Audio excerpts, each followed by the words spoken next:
हमारे हिंदू धर्म में श्राद्ध पक्ष का बहुत बड़ा महत्व है।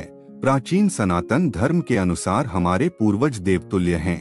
हमें इस धरा पर उन्हीं के द्वारा जीवन प्राप्त हुआ है और जिस प्रकार उन्होंने हमारा पालन पोषण कर हमें कृतार्थ किया है, उससे हम उनके ऋणी हैं। श्राद्ध शब्द श्रद्धा से बना है, जो श्राद्ध का प्रथम अनिवार्य तत्व है। अर्थात पितरों के प्रति श्रद्धा तो होनी ही चाहिए। समर्पण और कृतज्ञता की इसी भावना से श्राद्ध पक्ष प्रेरित है। गरुड़ पुराण में पितर ऋण मुक्ति मार्ग से संबंधित यह श्लोक वर्णित है।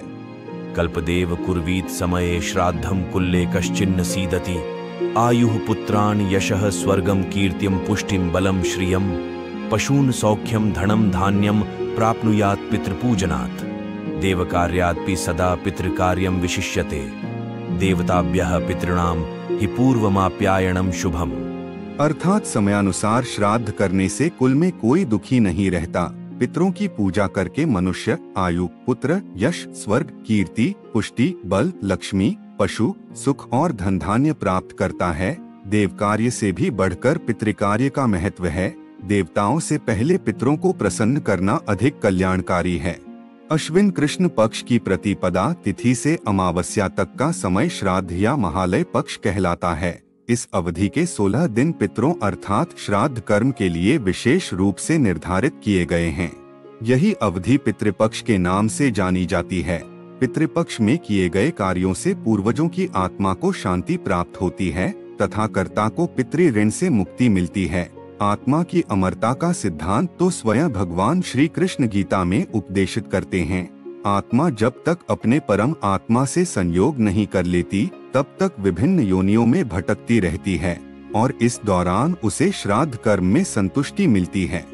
श्राद्ध कर्म की महिमा एवं विधि विधान ब्रह्म पुराण, गरुड़ पुराण, विष्णु पुराण, वायु पुराण, वाराह पुराण, मत्स्य पुराण, भविष्य पुराण आदि पुराणों एवं महाभारत, मनुस्मृति आदि धर्म शास्त्रों में विस्तार से वर्णित है। शास्त्र कहते हैं कि श्राद्ध की परंपरा वैदिक काल के बाद से आरंभ हुई।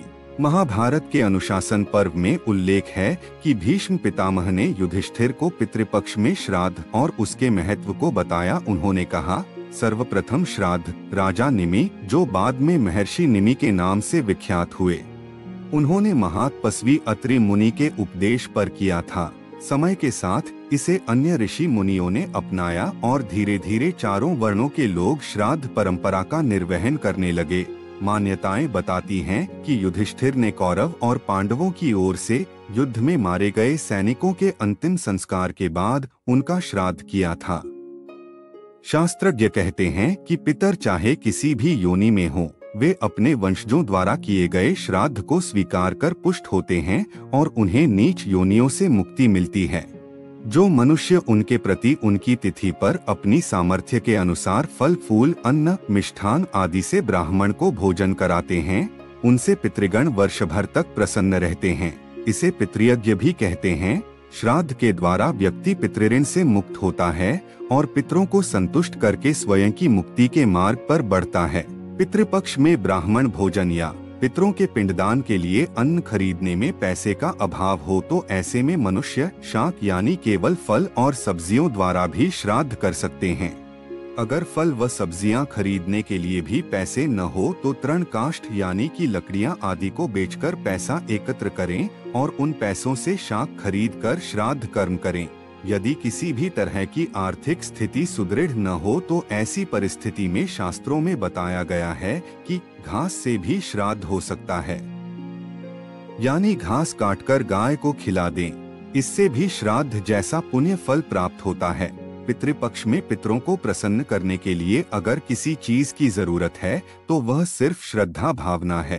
यदि श्रद्धा नहीं है तो भले ही 56 भोग परोसे जाएं, पितर कभी प्रसन्न नहीं होंगे, क्योंकि श्रद्धा भाव से किए गए कर्म को ही श्राद्ध कर्म कहते हैं। तो साथियों, यह थी पितृपक्ष में श्राद्ध की संक्षिप्त जानकारी। वीडियो पसंद आए तो लाइक करें, चैनल को सब्सक्राइब करें। मिलते हैं अगले वीडियो में। जय सनातन।